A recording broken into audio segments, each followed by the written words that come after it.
Hello guys, pupunta po tayo ngayon sa The Monastery, yung isang tourist destination dito sa Malaybalay. Doon po kami magsisimba. The Monastery, siguro familiar naman kayo, no? yung isang dinisign ni architect Leandro Locsin. So ito na po yung papunta doon, yung way papunta po dun sa monastery. Ayan na. Dati naman wala pang, ayan, Abbey of Transfiguration, Kalagay Benedictine Monks. So papasok na po tayo sa monastery. Ang ganda.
Okay, tayo na natin. May ulit.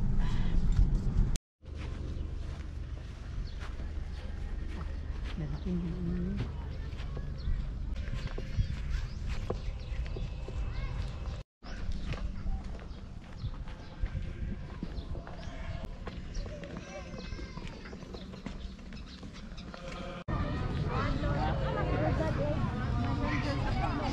What's up? What's up, Shong? Hi.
Alright guys, so ayan, tapos na tayo nag-visit dito sa ano, yun, so ang ganda, matanda na yung structure pero maganda siya talaga. Iba talaga yung gawa ng mga kamay ng mga national artist natin na si Leandro Locsin.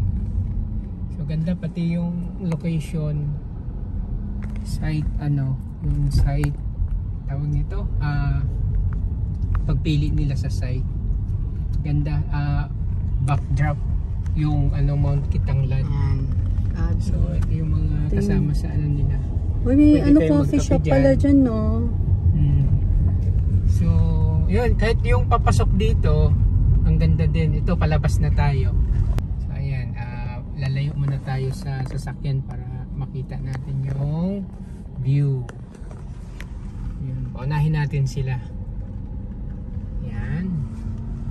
So makikita mo ang daming fine trees dito.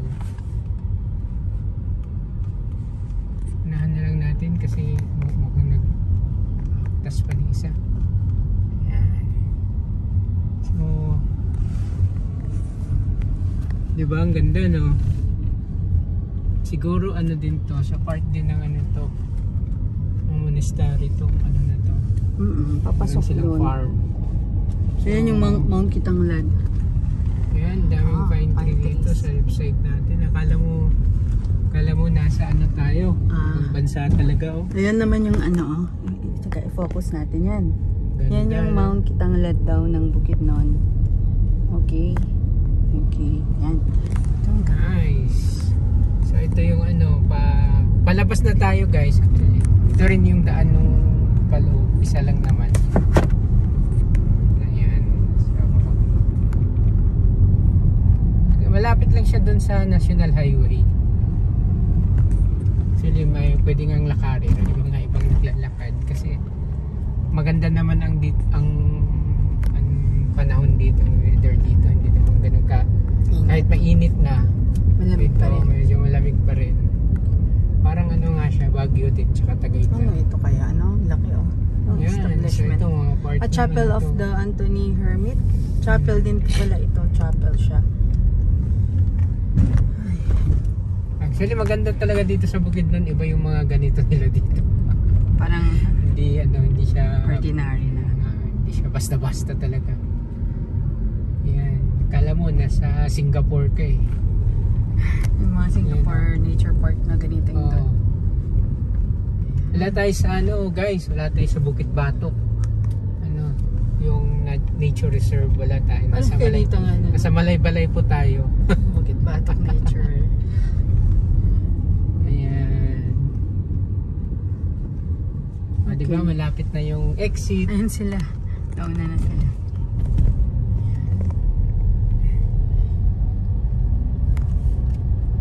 Medyo makipot lang yung daan, tama lang talaga, kasya lang yung sasakyan. Hindi naman siya busy road din. So alalay lang din talaga biyahe.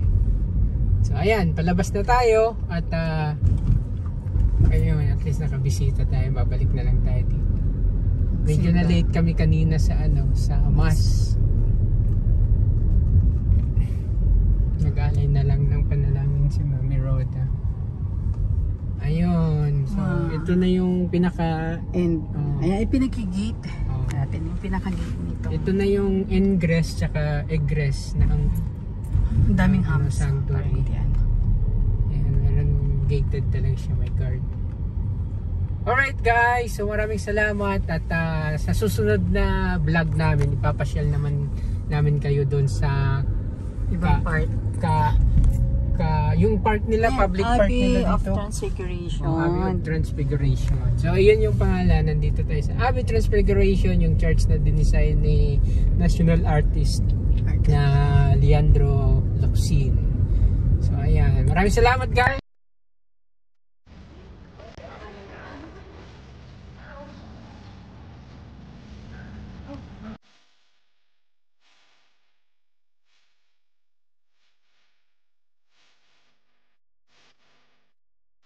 Sa church, ate. I like it. The design is nice. It's not like the other churches which have a big wooden door in the front. And then you have to close it.